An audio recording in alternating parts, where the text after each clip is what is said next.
Qizilga tushib qolishim ehtimoli ko'p. Chunki yo'l bekor ekan. Izofiy o'tkida chemdan tushirishda ikkinchi darajali yo'l, birinchi darajali yo'lga o'tishga yo'l bekor ekan, kamera bor ekan tepada.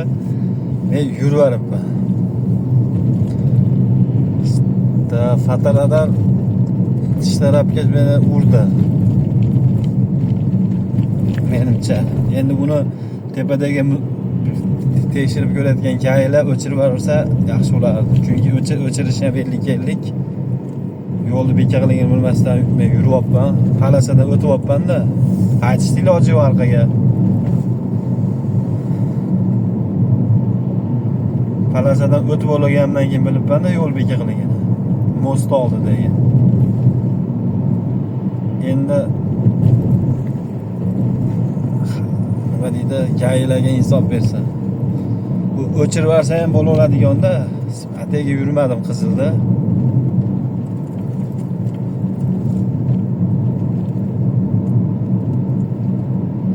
Buni bilganlar, tushunganlar kommentariyada yozaverasizlar. Bilmaganimiz bilib olamiz. Bilganlarga sabab bo'ladi.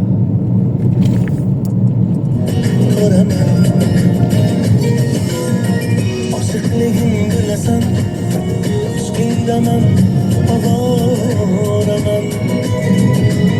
Kelyapsan uzun kunlar uzun, aytmasam bo'lmas bugun. Bu dunyoda men faqat seni yaxshi ko'raman. Tun uzun kunlar uzun, aytmasam bo'lmas bugun. Bu dunyoda men faqat seni yaxshi ko'raman. Ochiqliging bilasan, ishqingdaman, ovoraman. Kelyapsan tonlarim, seni yaxshi ko'raman. Ko'nglim bitta go'zalda, aldab nima qilaman jonim. Ta'riflagin g'azalda, seni yaxshi ko'raman.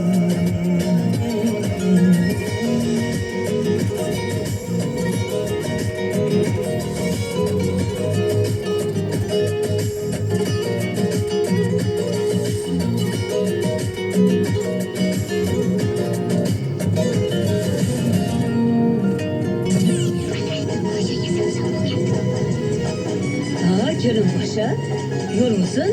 Qayoqqa otlanyapsiz? Hozirgi zamon psixologlari ayollarga oila mustahkam bo'lishi uchun erni ishdan kelishini bir bayramdek kutib olishni maslahat beradi. Shuning uchun men ham erni ishdan kelishiga yasanib pardoz qilib oldim. Erimni kelishini bayram qilmoqchiman degan. Yashavore. Qo'y bo'ylab topsan-da. Nigora